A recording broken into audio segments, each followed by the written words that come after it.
কল্পনা করুন, মরুভূমির নিস্তব্ধতা ভেঙে দিচ্ছে হাতির গর্জন। ধুলোর ঝড়ে ঢেকে যাচ্ছে আকাশ।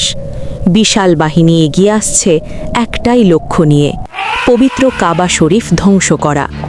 এটি সেই বছর যাকে ইতিহাস বলে আমুল ফিল, হাতির বছর।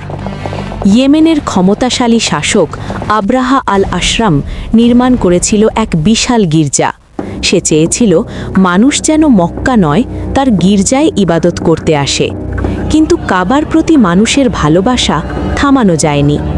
অহংকারে জ্বলতে জ্বলতে সে সিদ্ধান্ত নিল কাবাকেই ধ্বংস করে দেবে।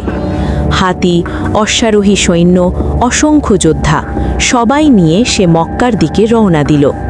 মক্কার মানুষ ভয়ে পাহাড়ে আশ্রয় নিল, কারণ তারা জানত এই বাহিনীর সামনে তাদের কোনো শক্তি নেই।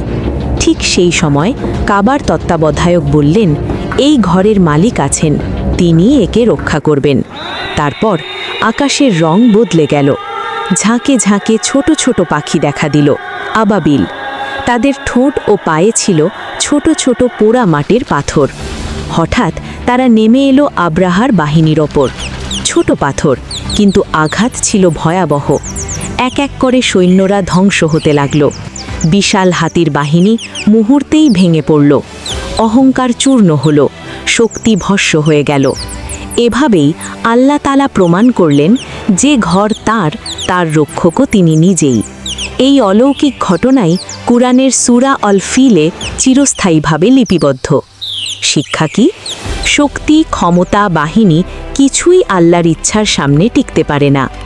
অহংকারের শেষ পরিণতি ধ্বংস, আর বিশ্বাসের শেষ পরিণতি রক্ষা।